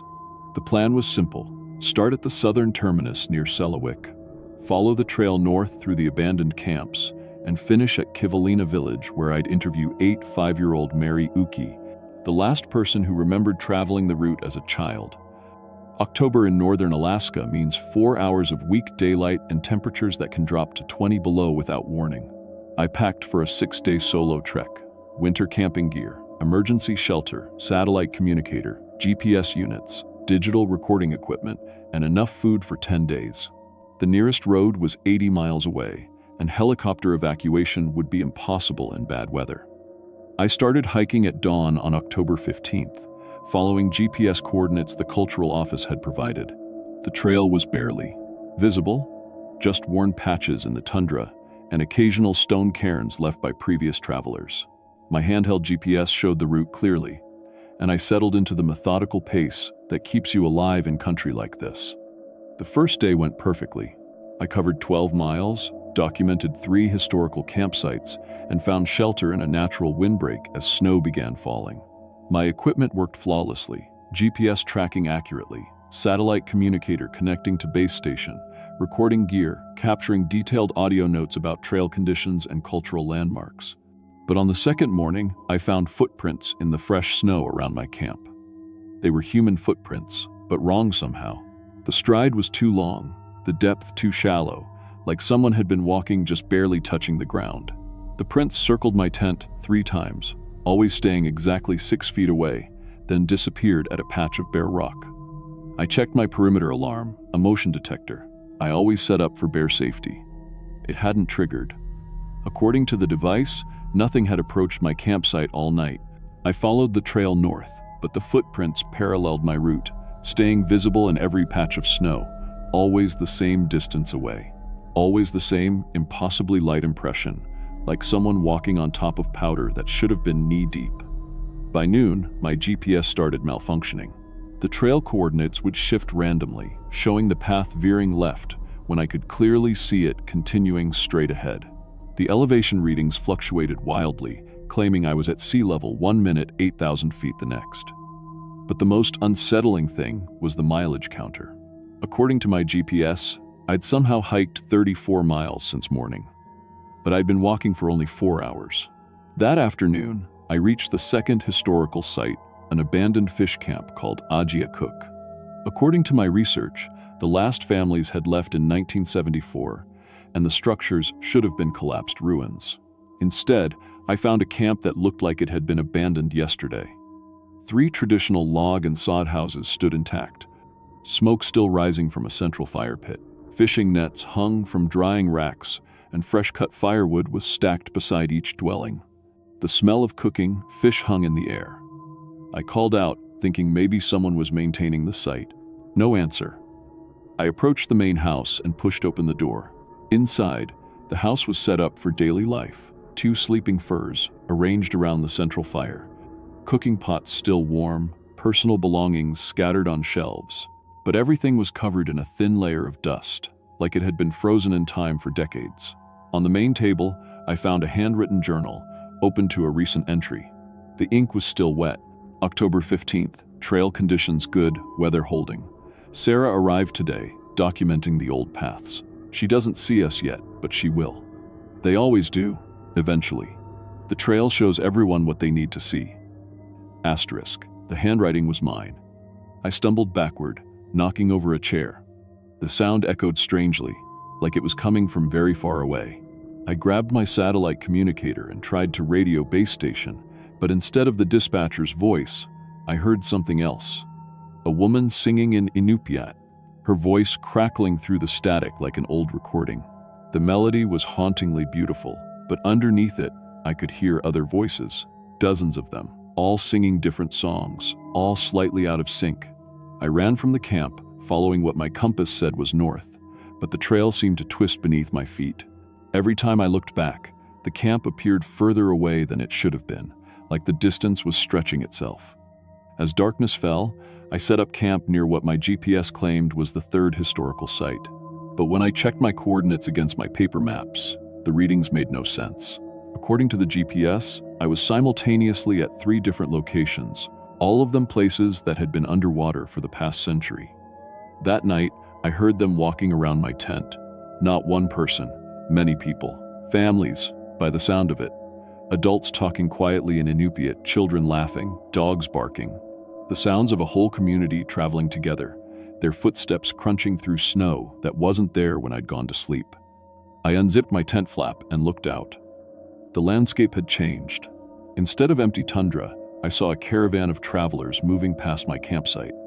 Men and women in traditional parkas, children riding on sleds pulled by dog teams, elders walking with carved staffs. They moved like ghosts in the moonlight, translucent, but somehow more real than the frozen ground beneath them. One of the elders, a woman with intricate tattoos on her chin, turned and looked directly at me. She smiled and waved, like greeting an old friend. "You're following the old path," she said in perfect English, though her lips never moved. Her voice came from inside my head. "We've been waiting for you." "Who are you?" I whispered. "Everyone who ever walked this trail," she replied. "Every hunter, every family, every trader who used this route for the past 1,000 years. The trail remembers us all." The caravan continued past, but I noticed something horrifying. Some of the figures looked familiar. I recognized a hiker from a missing person report I'd read last year. Then a park ranger who disappeared in this area 5 years ago. Then a geological survey team that had vanished in 1987. They were all walking together, all part of the same eternal journey, all collected by the trail. "Where are you going?" I asked. The elder smiled again. "North, always north. The trail goes north forever, through every season, every year, every generation. It's the most beautiful journey you can imagine." "I want to go. Back," I said. "There is no back," she replied gently. "There's only the trail. You've been walking it your whole life, Sarah. Every path you've ever taken was leading here." That's when I understood the true horror. This wasn't just a trail through Alaska. It was a trail through time itself, collecting everyone who'd ever walked it, keeping them moving forever through an endless loop of landscape and memory. I looked at my hands and saw they were becoming translucent. The elder reached out to me. "Come with us. You'll never be lost again. You'll never be alone. The trail will take care of everything." I could feel myself being pulled toward them, feel my feet starting to move without my permission. The urge to join the caravan was overwhelming. After 12 years of lonely wilderness work, the promise of eternal companionship was almost irresistible. But I thought about my life outside the trail. My apartment in Anchorage, my sister in Seattle, my work documenting real places for real people. This trail wanted to erase all of that, turn me into just another ghost walking north forever. I grabbed my emergency flare gun and fired it directly at the elder. The red light passed through her harmlessly, but something else happened. For just a moment, I could see the trail as it really was. Not a path through the wilderness, but a temporal wound, a crack in reality that had been growing for centuries, fed by the psychic energy of every person who'd ever walked it. The caravan stopped moving. The elder's gentle expression turned to something else: hunger, desperation, rage. "You cannot leave the trail," she hissed, her voice now coming from all the figures at once. "No one leaves the trail." But the flare had bought me seconds of clarity. I pulled out my GPS and did something I'd never done in 12 years of wilderness work. I deliberately went off course. I turned my back on the trail and walked directly east into unmarked wilderness, following no path at all. Behind me, I heard the caravan screaming, the sound of hundreds of voices raised in fury and loss. The landscape fought me. The ground shifted beneath my feet, trying to turn me back north. My compass spun wildly. Snow began falling upward. My GPS showed impossible readings, IND, negative elevations, coordinates that placed me inside the Earth's core. But I kept walking east, away from any trail, any path, any route that human feet had ever followed before. For 3 days, I pushed through terrain that defied physics. I crossed rivers that flowed in loops, climbed hills that were somehow taller on the inside than the outside, walked through forests where the trees grew backwards into the ground. On the 4th day, I found a hunting cabin that wasn't on any map. Inside, a trapper named Joe Konguk was drinking coffee and listening to a battery radio. He looked up when I stumbled through his door, barely conscious from exhaustion and exposure. "You look like you've seen some things," he said calmly. "The trail," I gasped. "The Kivalina Heritage Trail. It's not what we think it is." Joe nodded. "My grandfather warned me about that route. Said it was hungry. Said it collected people. He poured me coffee and wrapped me in blankets. How'd you get away?" "Went off trail. Walked where no one had walked before." "Smart," Joe said. "Trail can't follow where there's no path." He called for helicopter evacuation on his satellite radio, and 6 hours later, I was in a hospital in Kotzebue. The doctors treated me for severe hypothermia and exhaustion, but my physical injuries were minor compared to the psychological damage. I told the Park Service that weather conditions had made the trail impassable and recommended postponing the documentation project indefinitely. I submitted a report claiming equipment failures had prevented me from completing the GPS mapping. What I didn't tell them was that my recordings from the first day had captured something impossible. When I played back my audio notes, I could hear other voices underneath mine, generations of travelers sharing their own stories about the trail, all recorded on equipment that shouldn't have been able to capture sounds from the past. I quit the Park Service 3 months later and now work as a cartographer for the State Highway Department, mapping roads and bridges, things that stay put, things that exist in only one time and place. But sometimes, usually during the long winter nights, I dream about the trail. I see the caravan still walking north, still collecting new travelers, still growing. And I know that somewhere in northern Alaska, there's a path that leads through time itself, hungry for anyone foolish enough to follow it. I get requests sometimes. Researchers wanting guides for remote trails, documentary crews looking for authentic wilderness experiences. I turn them all down because I learned something important on the Kivalina Heritage Trail. Some paths aren't meant to be followed. Some routes should stay unmapped, and some journeys, once begun, never really end. The trail is still there, waiting, and it remembers everyone who's ever walked it, including me.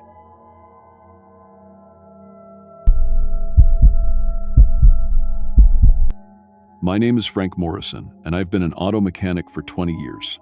I run Morrison's Auto Repair here in Fairbanks, Alaska, just me and my beat-up tow truck in a shop that's seen better days. Most folks know me for something else, though. I'm the guy who answers emergency calls when you're stranded on these frozen highways in the middle of nowhere.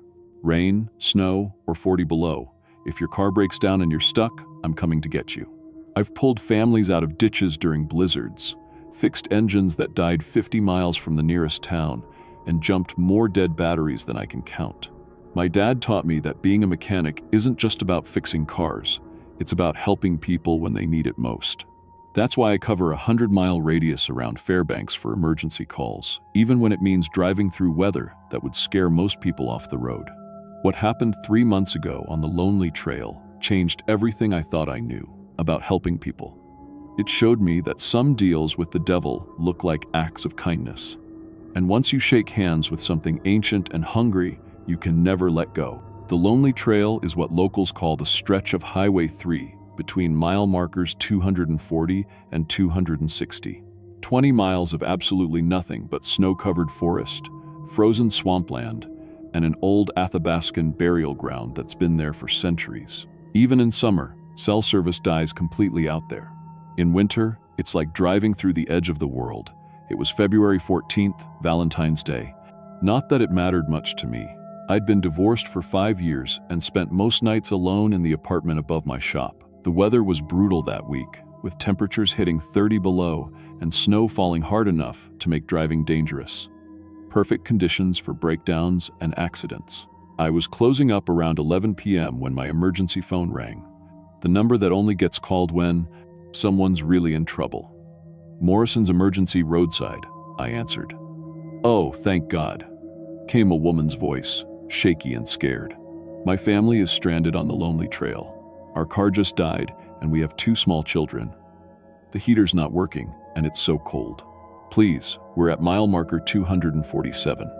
I could hear wind in the background and what sounded like kids crying.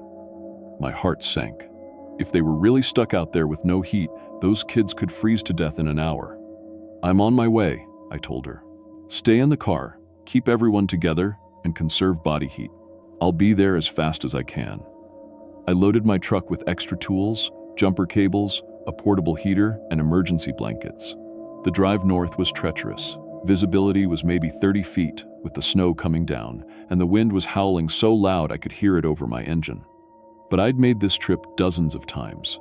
When people are in trouble, you don't think about the danger to yourself. The radio went dead about 30 miles out, normal for the Lonely Trail. Cell service had already disappeared. I was completely cut off from the world, driving through a white tunnel of snow and darkness. Mile marker 245 passed by, then 246. I slowed down, looking for any sign of the stranded vehicle. The burial ground was up ahead, a small hill covered in old wooden markers and traditional graves that the local tribes still maintained. I'd heard the stories about this place my whole life. Missing travelers, strange lights, voices calling from the woods. But stories are just stories, right? Mile marker 247 came into view. I pulled over and grabbed my flashlight, scanning the area for the broken-down car. Nothing, no vehicle, no tire tracks in the fresh snow, no footprints, just empty highway and the dark forest pressing in from both sides. I walked around for 15 minutes, checking every inch of roadway. The snow was completely undisturbed except for my own tracks. If a family had been stranded here, there should have been signs, tire marks, footprints, something. But it was like no one had been here at all. I tried calling the number back. It went straight to a recording. "The number you have dialed has been disconnected." That's when the first wave of wrongness hit me. I was standing in the exact spot where Tommy Crane had died 5 years ago. Tommy was a regular customer, young guy with a wife and 2 kids. His car had gone through the ice on a hidden creek during a blizzard. They didn't find the car until spring, and when they did, they found something that made the state troopers seal the report. Tommy's body was missing from the driver's seat, but his family was still strapped in, frozen solid, no signs of struggle. No explanation for where Tommy had gone. "Frank," I spun around. Someone was standing about 50 feet away, barely visible in the swirling snow. Tall figure, too thin, movements wrong somehow. But the dun untigin un entudal and the fangs redown for the one teen denied. The voice was familiar. "Frank, thank you for coming." My blood turned to ice. I knew that voice. It was Tommy Crane's voice. "Tommy's dead," I said, my hand shaking as I gripped the flashlight. "Tommy died here 5 years ago. I know, the voice said, but now it was different. Higher pitched, scared. It was Sarah Mitchell's voice, a young mother who disappeared on this same stretch of road 2 winters ago. They found her car empty, engine still running, driver's door wide open. No tracks leading away from the vehicle. We all came when you called, Frank, the voice continued, shifting again. Now it was Bill Patterson, an old-timer who'd vanished last spring. Just like you came tonight. The figure moved closer, and I could see it wasn't human. Too tall, maybe 8 feet. Arms too long. Where its face should have been, there was just shadow. But the voices kept coming from it. All the voices of people who'd gone missing on the lonely trail. What do you want? I asked, backing toward my truck. The same thing you want, it said in Maria Santos's voice. She disappeared 3 years ago with her infant son. To help people, to save lives. But I need a partner, Frank. Someone who can reach them before I do. You're killing them, I whispered. No, it said, and now it spoke in its own voice, ancient, cold, like wind through dead trees. They're joining me, becoming part of something larger. But the process, it takes time, and I get hungry while I wait. The thing gestured toward the burial ground. Your people built their road right through my hunting grounds. For centuries, I fed on lone travelers, trappers, hunters, missionaries. Just enough to sustain me. But now there are so many more. Families, children. The feast is endless. I tried to run, but my legs wouldn't move. Something was holding me in place. Invisible chains made of winter air. But you could change that, the entity continued. You could help me be selective. Guide the lost ones to me. The old, the sick, the ones who won't be missed. In return, I'll let the families live. The children. You'll save so many lives, Frank. It showed me visions then, not the happy rescue scenes I'd expected, but the truth. I saw myself making house calls, identifying vulnerable customers, elderly people with no family, drifters passing through town, people whose disappearances wouldn't trigger investigations. I saw myself disabling their cars on remote stretches of highway, then calling them with fake breakdown reports to lure them to the lonely trail. Just one person a month, the entity whispered. One carefully chosen sacrifice, and I'll let you save dozens of others. You'll become the greatest hero in Alaska. The man who never loses a rescue. And if I refuse? The voices of the missing started screaming then. Tommy, Sarah, Bill, Maria, and dozens of others I hadn't even known were gone. Their agony echoed through the forest, bouncing off the trees and coming back amplified. Then you'll join them, the entity said, and I'll keep feeding on whoever I please. But if you work with me, you can minimize the damage. Choose who lives and who dies. Isn't that better than letting me hunt randomly? I thought about all the families I'd rescued over the years. All the children I'd pulled from broken-down cars in the middle of blizzards. If I could keep saving them by sacrificing people who were already alone, already forgotten, wasn't that the greater good? I need time to think, I said. You have until the next full moon, the entity replied. 3 weeks. Give me your answer then, or become part of my collection. The invisible chains released me, and I stumbled back to my truck. The drive home was a blur of snow and terror. Every shadow looked like reaching arms. Every sound was screaming voices. That was 3 months ago. Last week, I made my 7th delivery to the lonely trail, an old homeless veteran named Pete, who used to sleep behind my shop. I told him I had a job for him, helping a stranded motorist. I disabled the fuel pump in his borrowed car and sent him out to mile marker 247 with my emergency phone number. He called me right on schedule, scared and confused. I didn't answer. They found his car the next morning, engine still running, driver's door open. No sign of Pete. The state troopers are calling it another mysterious disappearance on the lonely trail. There have been a lot of those lately. But I've saved 43 people since making my deal. 43 families who made it home safe because I was there at exactly the right time with exactly the right tools. The entity keeps its bargains. It gives me supernatural abilities. I can fix any mechanical problem, appear anywhere on the highway system instantly, and I always know when someone needs help. The business is thriving. I've hired 3 other mechanics, and they think I'm just incredibly lucky with emergency calls. They don't know about the monthly trips I take alone. They don't know about the special phone that only rings at night, or the list I keep of people no one will miss. Sometimes I tell myself I'm saving more lives than I'm taking. That's what heroes do, right? Make the hard choices. Sacrifice the few for the many. But last night, the entity called with a special request. It's getting tired of old homeless people and drifters. It wants something fresher, younger. It showed me visions of the kindergarten class that visits my shop every year for their community helpers unit. All those bright little faces, trusting and innocent. Just one.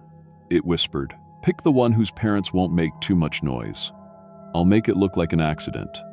I haven't answered yet. The entity is getting impatient. It's been sending me reminders, dead animals left in my shop, voices calling my name from empty rooms, shadows that move wrong. The temperature in my apartment dropped 20 degrees last night, and frost formed on the windows, spelling out children's names. I know what I have to do. I've known since that first night on the lonely trail. The entity was right about one thing. I can minimize the damage, but it was wrong about something else. Tomorrow night, I'm driving back to mile marker 247. I'm going to call the entity and tell it our deal is off, that it can't have any more victims, young or old. And when it tries to add me to its collection of screaming voices, I'll be ready. I've spent 3 months learning its patterns, its weaknesses. I've lined my truck with iron, blessed by every priest and shaman in Fairbanks. I've got flares soaked in holy water and road salt mixed with grave dirt from consecrated ground. I don't know if it'll be enough, but I know I can't keep feeding people to that thing, and I can't let it start taking children. Even if it means joining Tommy and Sarah, and all the others, screaming forever in the darkness of the lonely trail. Some prices are too high to pay, even for saving lives. If you're reading this, it means I didn't make it back. My truck is probably sitting empty at mile marker 247. Engine running, driver's door open. Don't go looking for me. Don't trust anyone who calls for roadside assistance on the lonely trail after dark. And whatever you do, don't stop if you see a tall figure standing in the snow, speaking with familiar voices. It's not who you think it is. It's never who you think it is.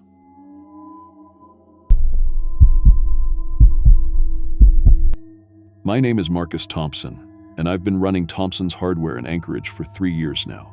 Before my dad died, I worked next to him for 6 years, learning every bolt and screw in our family store.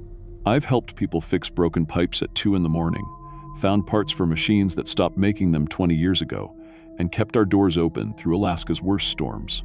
But what happened on the Goldstream Trail in February 2024 didn't just change me. It turned me into something that wears my face. Let me tell you how a decent man becomes a monster, one bite at a time. By February, our store was dying. We owed almost $200,000 to everyone, suppliers, the bank, even the electric company. The big stores were crushing us, and I was too proud to tell my pregnant wife Sarah just how bad things were. She was 6 months along, picking out baby clothes and painting the nursery yellow, while I lay awake every night doing math that never worked out. Right. I kept my dad's hunting rifle in the back office. Some nights, I'd hold it and think about driving out to the woods. Seemed easier than watching his life's work die, because I wasn't man enough to save it. That's when Goldstream Mining called. They needed emergency supplies, generators, heaters, and 2 weeks of food for 30 miners cut off by an early blizzard. The job paid $15,000 if I could drive it up the old mining road. Helicopter transport would cost them $12,000 extra, money they'd rather pay me for taking the risk. It was dangerous as hell in February, but $15,000 would buy me 3 months to figure something out. Plus, I'd been carrying Dad's ashes around for months, meaning to scatter them at the old Goldstream site where he worked as a young man. Time to finally put him to rest and maybe save the family business at the same time. I loaded my dad's Ford pickup with everything they needed: generators, propane heaters, medical, supplies, and enough canned food to keep 30 men fed for 2 weeks. The urn with Dad's ashes rode shotgun. Heaven seemed right somehow, having him along for this last chance run. The drive started fine, roads were clear enough, truck was handling the weight, and I had good food and water for the trip back. GPS showed 6 hours to the mining camp, then 6 hours home. Simple job that would save everything. But 20 miles from the camp, in the middle of nowhere, everything went wrong. The transmission started grinding, Then the whole truck just died. Temperature was dropping fast toward 40 below, and I had maybe an hour of light left. I tried everything I knew about engines, checked every fluid, cleaned every connection, even pulled the battery to warm it by a fire. Nothing worked. The truck was dead, and I was trapped. I found an old trapper's cabin about a mile through the trees, half buried in snow but still solid. Inside was like stepping back in time. Wood stove, canned goods from the 1,980 seconds, sleeping bags that smelled like they'd been there forever. But in the back room, I found something that should have sent me running. Human bones, scattered around like someone had cracked them open to get at what was inside. Being a hardware man, my dad always said we solve problems instead of making them, so I focused on staying alive. The cabin had firewood, and the stove worked. I had enough food for maybe 3 days if I was careful. Someone would come looking eventually, but after 3 days with no rescue, the hunger started eating me from the inside. I had been saving most of my food, thinking help would come quick. My stomach felt like it was full of broken glass, and I couldn't stop thinking about my dad's stories from the Depression. How his family went days without eating.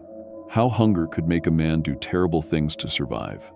That's when I started hearing him. "Marcus, boy, you're being stupid about this." I was staring at those bones again when Dad's voice came from behind me. I turned around, and there he was, sitting in the corner chair like he owned the place, wearing his old work clothes and that disappointed look he got when I made bad business choices. "You're dead," I said.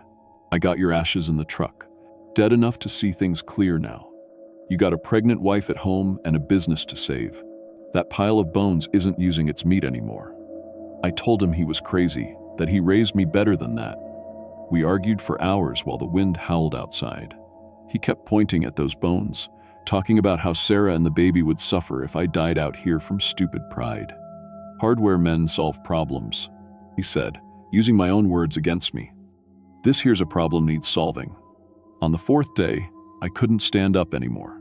The hallucination of my dad wouldn't shut up, and those bones seemed to be calling to me.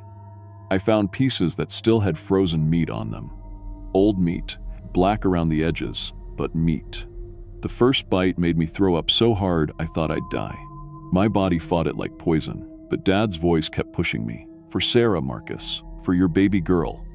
I tried again and again. Each time got a little easier. But the 4th time I kept it down, something incredible happened. The weakness just vanished. My head became clearer than it had ever been in my life. I could smell a caribou herd moving 3 miles away. I could hear my own heartbeat like thunder in my chest. My body felt strong enough to tear trees apart with my bare hands. And the hunger got worse. Not for normal food. I had dull. That stuff made me sick now. I needed more of what I'd just eaten. I needed it bad. The meat I'd found wasn't enough. There were only scraps left, and my body was screaming for more. But something else was happening too. I was changing inside, not just hungry, hunting. My mind started working different, thinking about prey and territory and the best ways to kill. When I heard the snowmobiles on day 6, I was ready. 3 rescue guys following my truck's trail. I could smell them coming from a mile away. Their sweat, their fear, the blood pumping under their skin. They were laughing and joking as they got closer, probably expecting to find some half-dead store owner grateful for help. I played the part perfect. Stumbled out of the cabin, all weak and thankful, tears in my eyes, shaking their hands like they were angels. Led them inside to warm up by the fire. They never saw it coming. The first one I killed with Dad's old splitting axe. Caught him right in the back of the head while he was bent over checking the stove. The sound his skull made was like hitting a melon with a hammer. The other 2 tried to run, but my new body was faster than anything human. I caught the first one before he made it 10 feet from the door. Broke his neck with my bare hands, felt his spine snap like a dry stick. The last one made it to his snowmobile before I brought him down. He was screaming and begging, telling me about his kids at home. I felt bad about that, but I was so hungry I couldn't think straight. The smell of his blood was driving me crazy. I spent the next week in that cabin learning what I'd become. The human meat didn't just feed me, it was changing me from the inside. Every meal made me stronger, faster, smarter. My senses got so sharp I could track a person by their smell from miles away. My body stopped feeling the cold completely. But the best part was how clear everything became. I wasn't a cannibal. I was just using available resources to solve a survival problem. The meat was already dead, going to waste. Using it was smart business sense. When I finally made it home, I had my story ready. Told Sarah and the cops that the rescue team never found me, that I survived on old canned goods and melted snow. The truck breakdown was real enough to back me up, and everyone was so happy I was alive they didn't ask hard questions. But I had a big problem. Normal food made me sick now. Steaks tasted like cardboard. Vegetables were like poison. I was always hungry unless I ate the right kind of meat. And there was only one kind that worked.